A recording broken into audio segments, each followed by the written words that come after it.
Hello friends, आज का पहला प्रश्न है, यदि किसी घन की सभी भुजाओं को दोगुना कर दिया जाए तो इसका आयतन कितना बढ़ जाएगा, ये आपको बताना है। तो मान लेते हैं हम घन की भुजा x, घन की भुजा हम कितना मान लेते हैं, x मान लेते हैं। अगर घन की भुजा x मानेंगे तो घन का आयतन कितना होगा। घन का अगर भुजा x होगा तो आयतन भुजा क्यों होता है तो x क्यों हो जाएगा। अब कहता है इसका भुजा को दोगुना कर दिया, अब जो उसका भुजा होगा घन का भुजा, अब घन की भुजा बराबर, अब जो घन का भुजा होगा क्या कर रहा है, दोगुना कर दिया। पहले x माने थे, अब दोगुना कर देंगे तो 2x हो जाएगा। जब घन की भुजा x था तो आयतन x क्यूब। अब क्वेश्चन में कह रहा है कि घन का भुजा को दोगुना कर दिया तो पहले x था तो अब 2x हो गया। अब आयतन क्या होगा, पहले जब भुजा x था तो आयतन x क्यूब, अब भुजा 2x है तो आयतन क्या होगा, भुजा क्यूब यानी कि 2x का क्यूब हो जाएगा। तो 2x का क्यूब कितना होता है तो 8x क्यूब होता है। यहाँ तक तो आई होप समझ गए होंगे।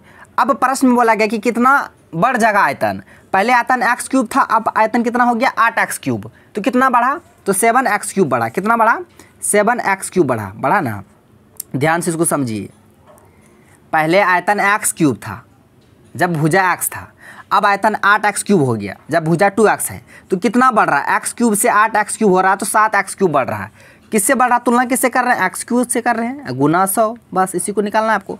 x क्यूब से x क्यूब कट गया तो 7 गुना x यानी कि 700, तो 700% बढ़ गया।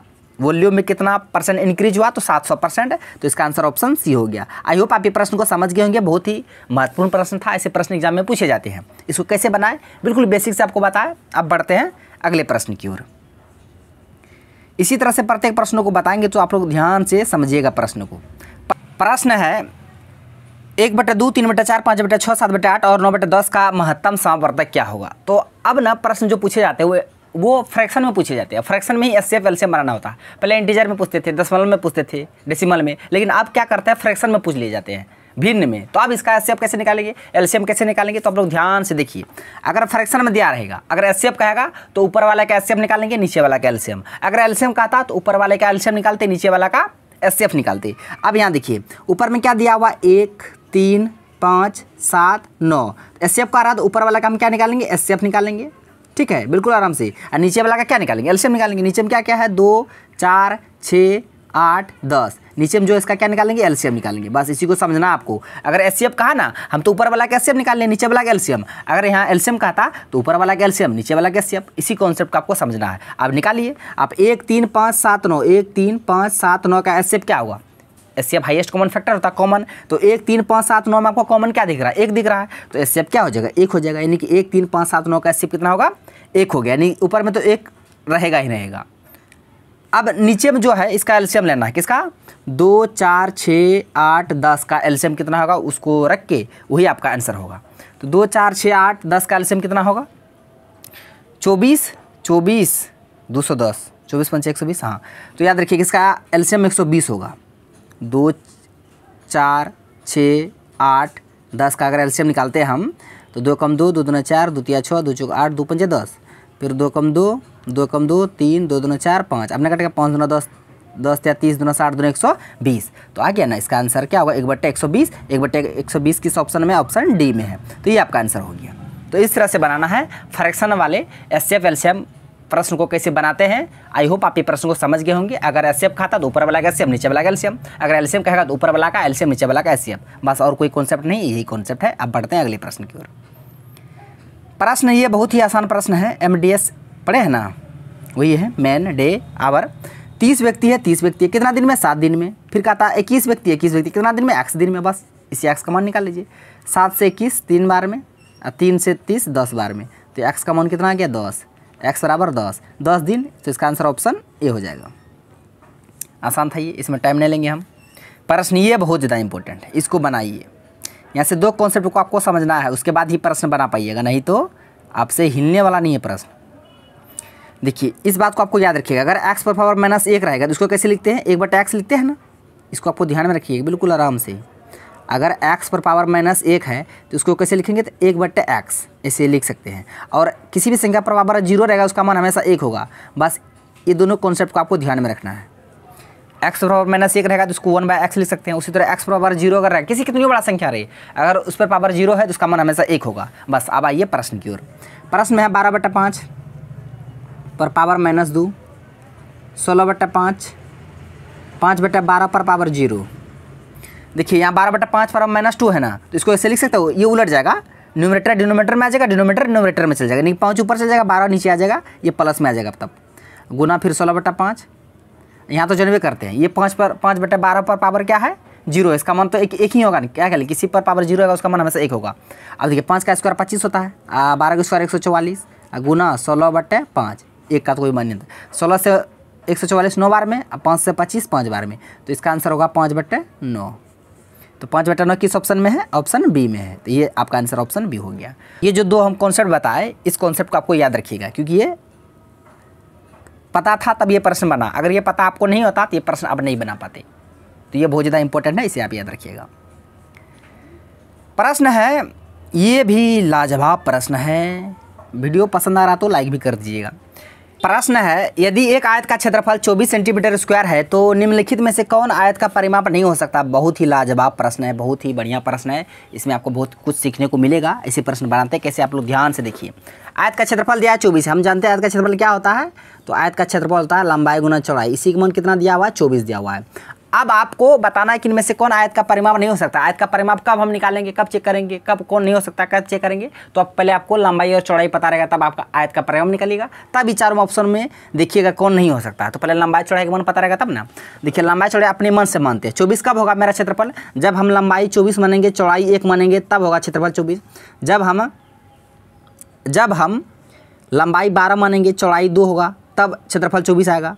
जब हम लंबाई 8 मानेंगे, चौड़ाई 3 मानेंगे, तब क्षेत्रफल 24 होगा। जब हम लंबाई 6 मानेंगे, चौड़ाई 4 होगा, तब मेरा क्षेत्रफल 24 होगा। बस और कुछ नहीं मान सकते हैं, यानी यही 4 हम मान सकते हैं, और लंबाई चौड़ाई जो है हम इसी 4 को रखेंगे, लंबाई 24 चौड़ाई 1, लंबाई 12 चौड़ाई 2, लंबाई 8 चौड़ाई 3, लंबाई 6 चौड़ाई 4, तब ना क्षेत्रफल 24 हुआ। अब इस सबको रख के चेक कीजिए, इसमें से आपको बताइए कौन परिमाप नहीं हो सकता है। परिमाप क्या होता है, लंबाई चौड़ाई दोनों को जोड़ के दुगना कर देंगे, तो परिमाप भी होता है 2 × 12 + b, यही होता है परिमाप। क्या होता है 2 × 12 + b, यानी लंबाई और चौड़ाई को जोड़ के दुगना कर देंगे, वही परिमाप। तो पहले 24 और 1 को जोड़िए, 24 से 1 25, अब 25 का दुगना कीजिए, कितना 50, यानी 50 हो सकता है। फिर ये 12 और 2 जोड़िए, 12 2 14, फिर उसका दुगना कीजिए, 14 2 28, यानी 28 भी हो सकता है।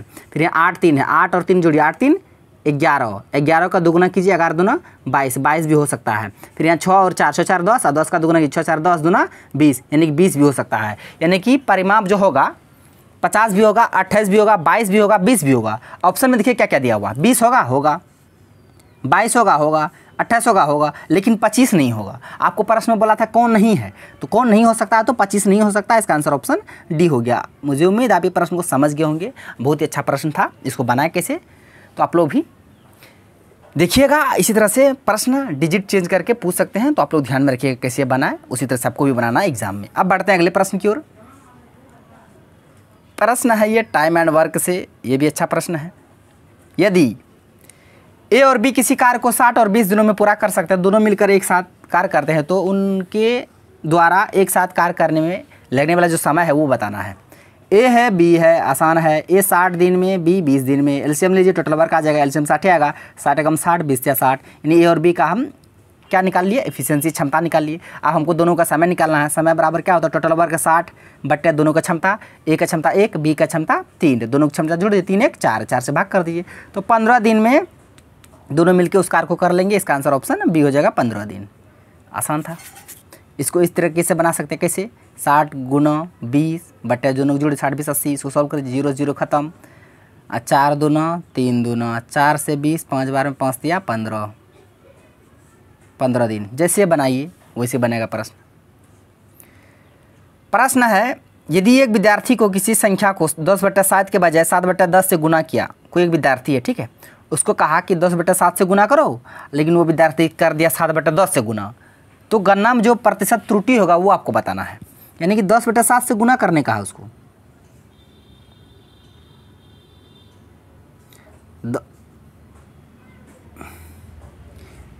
10/7 से गुना करने का है उसको, लेकिन कर दिया वो 7/10 से गुना। अब त्रुटि देखिए कितना हो रहा है। तो यहाँ एक ऐसा संख्या मानिए जो दोनों को काट दे, इसका हर का एलसीएम लीजिए, 7 और 10 का एलसीएम कितना होगा, 70। हम मान लेते हैं संख्या क्या 70 है। अगर 70 है, अब इसको लिखने बोलिए 10/7 तो लिख दिया 7/10। तो यहाँ दोनों में 70 से गुना कर देते, वो मेरा संख्या निकल कर आ जाएगा। तो 7 से 70 10 बार में, यानी 10 × 100। लिखने कितना का 100, लिख दिया कितना 10 × 70 7 × 49, लिख दिया 49। कितना त्रुटि हुआ 51 का। तो ये 51% आपका आंसर होगा, ऑप्शन सी हो जाएगा। कितना आसान था, समझे कि नहीं समझे? तो देखिए और एक बार, लिखने का था क्या 10/7, लिखने का था 10/7 से गुना करने का, लेकिन कर दिया 7/10 से। यहाँ ऐसा संख्या अपने आप मान सकते हैं, यानी कि जो 7 और 10 दोनों काटे, इसको 7 भी काटे 10 भी काटे, तो ये ऐसा संख्या 70 ही है। इसका एलसीएम ही होगा ना, जो दी की संख्या को पूर्णतः विभाजित करे। तो इसका एलसीएम कितना होगा 70। तो 70 को दोनों से गुना कर दीजिए। 10 से 70 7 बार में, 7 से 70 10 बार में, 10 × 100 7 × 49। 100 कहाँ करने कर दिया 49। कितना का त्रुटि 51 का। तो ये आपका आंसर ऑप्शन सी हो जाएगा 51। ठीक है। प्रश्न है औसत, ये आसान है। सबको जोड़ दीजिए, जितना संख्या 12 से भाग कर दिया क्या आंसर निकल कर आ जाएगा। औसत बराबर होता है एवरेज बराबर होता है संख्या को योग बटा संख्या को संख्या 61 51 41 31 21 11/3 3 6। जोड़िएगा तो आ जाएगा 216 भागा 6 36 बार में कट जाएगा। ये आपका आंसर ऑप्शन ए हो जाएगा 36। समय कह लेंगे क्या। तो फ्रेंड्स ये आज का लास्ट प्रश्न है। आई होप सारे प्रश्न समझ गए होंगे। यदि आपको वीडियो अच्छा लगा तो मेरे वीडियो को लाइक कीजिए तथा मेरा यूट्यूब चैनल कर दीजिए, जिस को सब्सक्राइब करें और बेल आइकन को भी हिट करिए, ताकि हर एक लेटेस्ट वीडियो का नोटिफिकेशन तुरंत आप तक पहुंच जाए। Thanks for watching video. धन्यवाद। अब मिलते हैं नेक्स्ट वीडियो में नेक्स्ट टॉपिक के साथ। तब तक के लिए जय हिंद।